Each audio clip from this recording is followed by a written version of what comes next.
Hello and welcome to a rather surprise pop-up live chat edition of Royal Reviewer.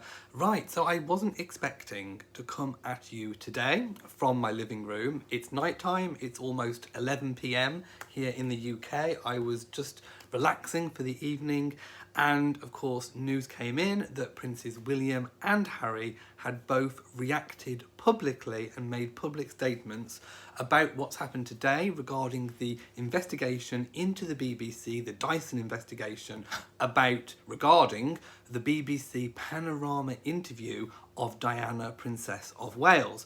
So I made a video about half an hour ago. I may be the first person on YouTube to do so, of the actual Prince William interview. That one was actually recorded and embargoed to be released at 10 p.m. The original is on the Kensington Royal Twitter, which I have linked to in the description box below. So, Prince Harry also made a statement around a similar time, and that was a written statement. But what I want to do is kind of go through them and dissect them. So if you want to watch the full Prince William video, just check out the video before this. I will link them in the description once I have actually finished. As always, this is a live chat, so as soon as people drop in, I will try and answer as many viewer comments and questions as I possibly can. So, without further ado, I just want to start reading some of Prince William's statement, and then I will stop and talk about it. So do excuse the glasses and the glare, but I do want to let's just make myself a bit comfy because I am on the floor. Let's just, I can see some people popping up in the live chat. So, a statement from the Duke of Cambridge on the Dyson investigation.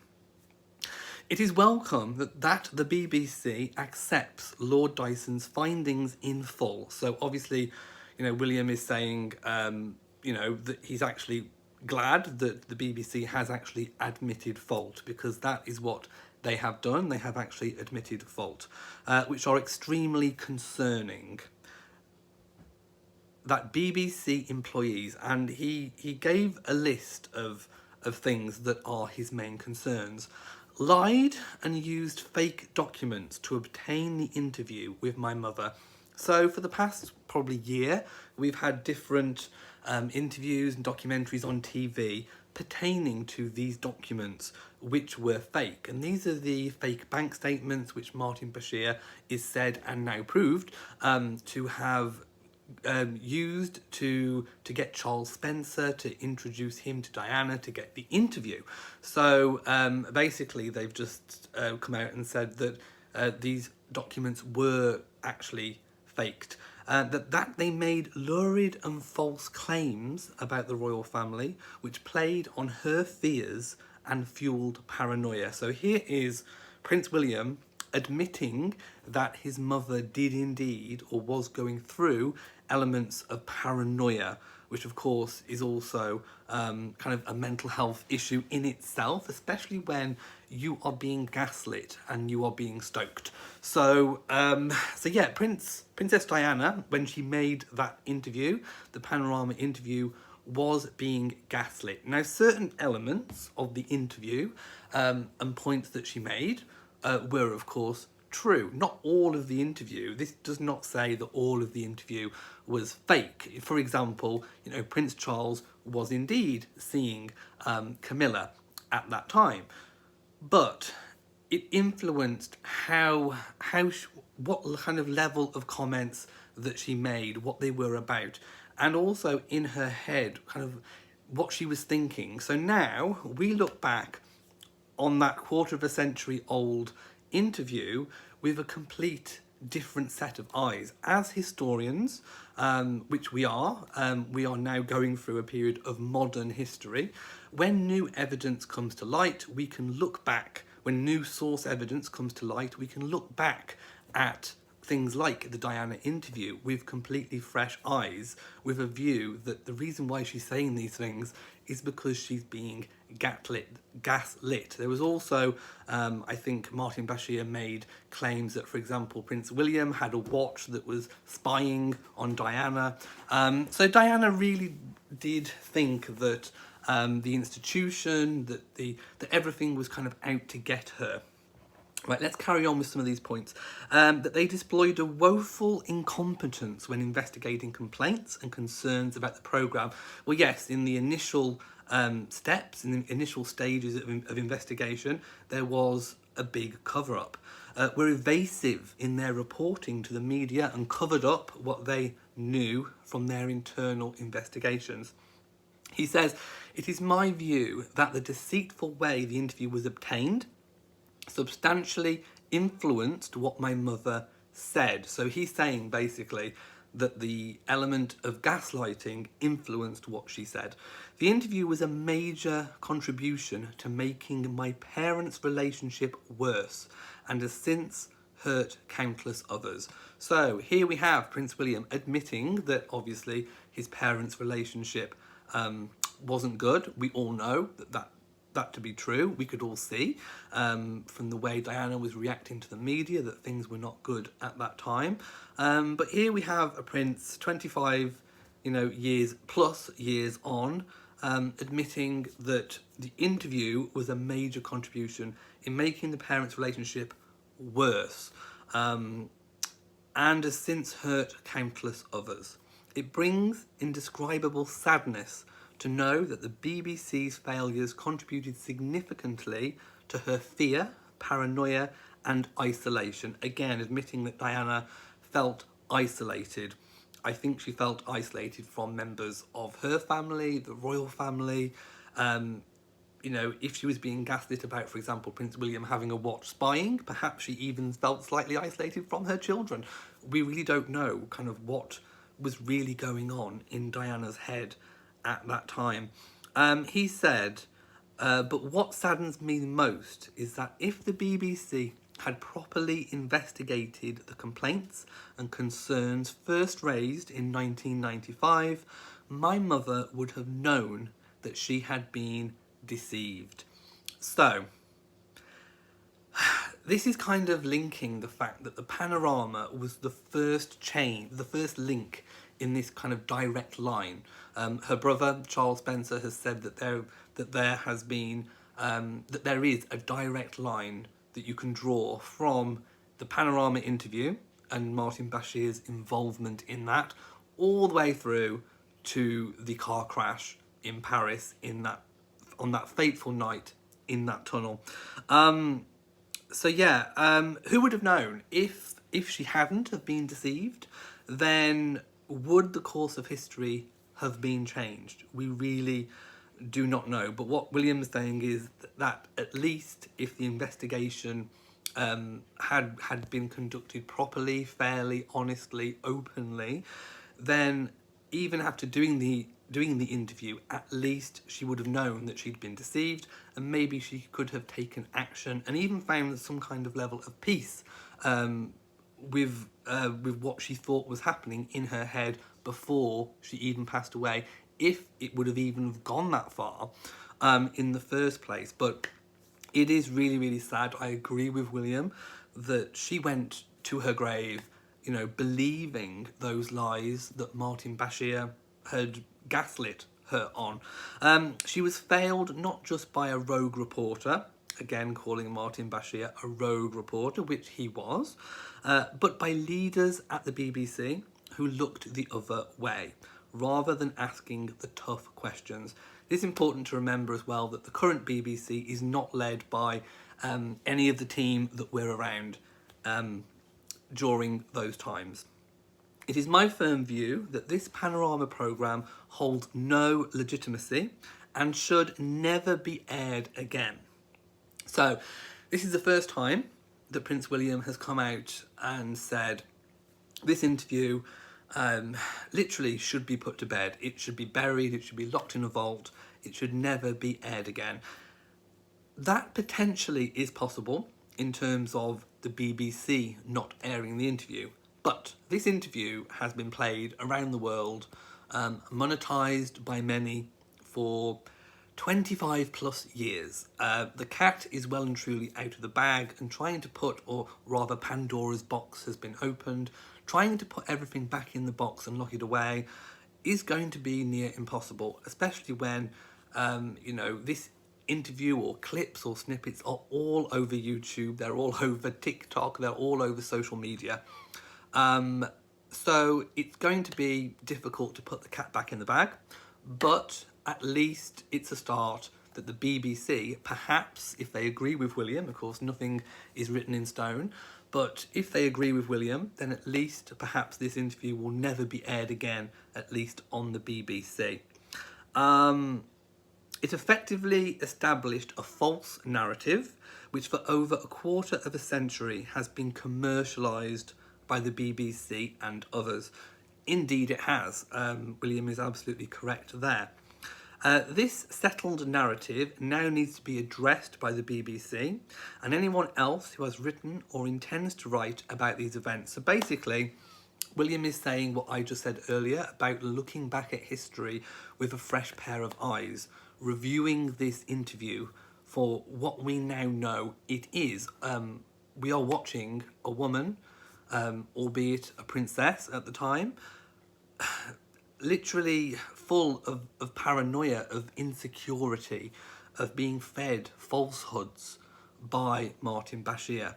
So yes, I think, when historians are writing about this period in royal history, it will be looked at afresh. It will be looked at anew. Unfortunately, everything written and made and put out there on TV up till this point is going to be with the old pair of eyes, but anything going forward should be addressed. Anything going forward should be altered, should be changed, should be made to include what we now know to be. So I think over time that will happen, but again, it will take a lot of time. Books, for example, do often get republished and updated, so hopefully when biographies, for example, are being refreshed and updated, then this can now be added into it, one would hope. In an era of fake news, public service broadcasting and a free press has never been more important. I absolutely agree. I think a free press is absolutely essential. I think being able to speak your mind and say what needs to be said is also really, really valuable. But what is said has to be as true and as accurate and as honest as we possibly can make it. And we certainly shouldn't have reporters like Martin Bashir, rogue reporters, as William said, going out there stoking the flames and gaslighting people, because that is not news at all. These failings, identified by investigative journalists, not only let my mother down and my family down, they let the public down too. And there ends an extraordinarily powerful statement from the Duke of Cambridge in, of course, response to the Dyson investigation. Letters of apology have been written and have been sent to Buckingham Palace, Clarence House, Kensington Palace, and of course to the Duke of Sussex in America as well. I'm just going to pause for a moment before I move on to Prince Harry's statement and just kind of go and see what people are saying. Sue says Diana could have had a more peaceful life. Indeed, I absolutely, completely agree. Betsy says the BBC should take as much responsibility as possible. I agree again. I think basically what William was saying in that statement as well was that the BBC should perhaps make a corrective programme, perhaps looking at the events and what happened, and maybe including an apology in there as well. Lauren says, do you think this will change the relationship between the royals and the BBC? No, I think the royal family are professional in that sense. I mean, for example, there was one occasion when the royal family took a little bit of retribution against the BBC, and that was, again, for the BBC Panorama interview. Back when that was first aired, the BBC always had the rights to the Queen's Christmas speech.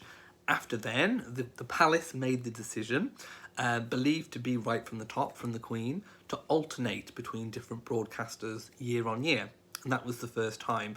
So the royal family has been known to take retribution against the BBC, but I don't think they will in this case. It awaits to be seen. Never say never, like I say, it has been done before, but I don't think so. So I think Trooping the Colour will probably still be pretty much a BBC event. Yes, I am quite aware that there may be cats roaming around at this time of night. Right, okay, what I'm going to do now is read the statement from Prince Harry, which is a lot shorter. It's not a video message, so there's no video message of Prince Harry reading this. It is just a written statement, but nevertheless, it's still really important. It was written the 20th of May, of course. Both statements were embargoed for 10 p.m. UK time, which kind of shows that there has been a little bit of cooperation, communication between the brothers. Also, in Prince Harry's statement, he refers to her as our mother, so not just talking about being my mother, very much collaboratively our mother.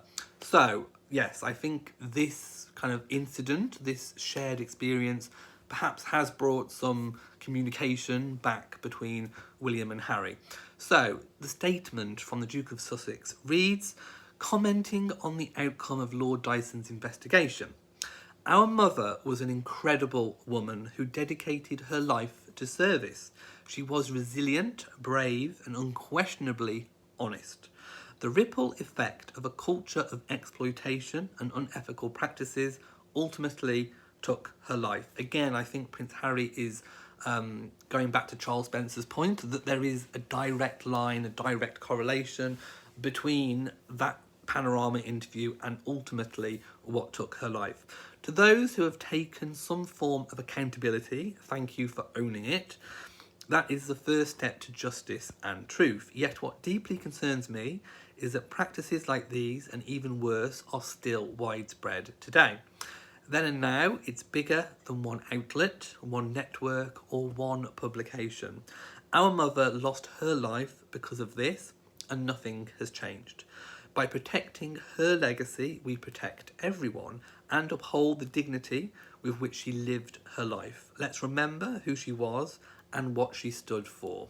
So there we go, quite a succinct statement from Prince Harry, but nevertheless, kind of echoing very much the same sentiments, that exactly what Prince William was saying as well. Right, I'm just trying to see. Alicia says, I think they should show him, I think William and Harry, should sue the BBC. Again, I don't think that's going to happen. I don't think they're going to be suing anybody. I think what they will hope is that if any criminality has been committed, that the police might pick up on that and investigate in due course. And I'm sure that William and Harry would both be fully supportive of putting their full weight behind the force of the law. So if there are any legal issues or any legal questions to answer, that the police should put those to the people, to the relevant people, and justice should be followed, most definitely. Right. I'm going to now read, if I just turn to a different page, a little bit about what Charles Spencer said, because I have been referring to it. So Charles Spencer, who is Diana's brother, Earl Spencer, did make a little video message as well. So I'm just going to kind of summarise. He actually spoke to Panorama about Panorama, and he says you can draw a direct line from the 1995 interview to Diana's 1997 death. Let's not forget it was a 2-year period between, well, a 2-year period of events between that interview and ultimately driving through that Parisian tunnel. Her 1997 death, as the Bashir interview triggered a series of events which led to divorce and Diana being in a car in Paris with no police security and a drunk driver. Yes, I mean, like you say, you can. This was basically the start of a chain of events which basically changed the course of history. One thing I've always said about the whole situation of Diana's death, and I think this is true, very, very much true. And I'll say it again just for complete clarity. Regardless of this chain of events, there is one thing that all of the doctors, all of the medics, all of the examiners of the car crash all said was true. And that is that if Diana herself had worn a seatbelt in that tunnel, even though the car crash may have still happened, even though she may have been injured, even seriously injured, the fact that she wasn't wearing a seatbelt, her choice, meant that she was thrown into an unnatural position in the footwell of that Mercedes, which ultimately led to her internal injuries. And that ultimately caused her death. So one thing I would like to say to anybody out there is that if you get into a vehicle and you do not wear your seatbelt, you are playing Russian roulette with your life. So do make sure that you wear your seatbelt. I'm going to go and answer or read a few more viewer comments and questions. Let's have a look. Mad Hatter says the car had been taken away for work 2 weeks before and the seatbelt wasn't working. No, if you read a lot of biographies from Diana's bodyguard, Diana was well known in police circles for not wearing her seatbelt. This is from her close protection officer, who actually said in a book that I read, he said he was always nagging at her to put her seatbelt on. She would drive very fast and she would not wear a seatbelt. So it was a habit of Diana's not to put a seatbelt on. Lauren says, we all know Princess Diana had some mental health issues, which she was quite open about. Yeah, I mean, experiencing their own mental health because of Diana's death, William and Harry, but also knowing what their mother was going through at the time, and probably just suspecting that she was being gaslit, has kind of provoked a lot of the mental health work that William and Harry and Catherine now do.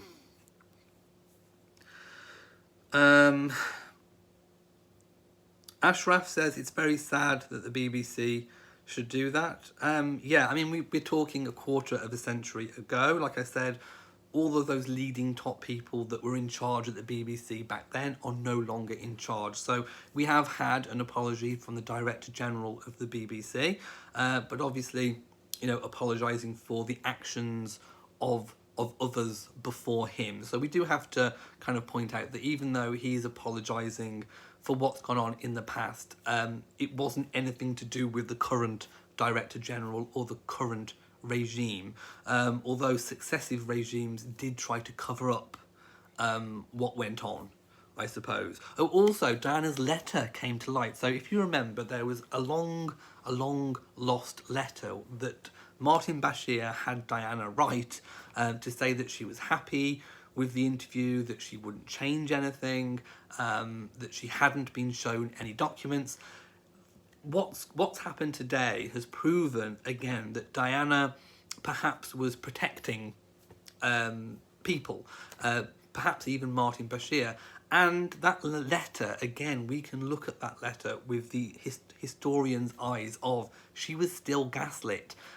She still thought that what she was doing with that interview was the right thing to do based upon what she was being told and what she thought was going on within her world, within her sphere. So again, we can look at that letter with completely new historical vision.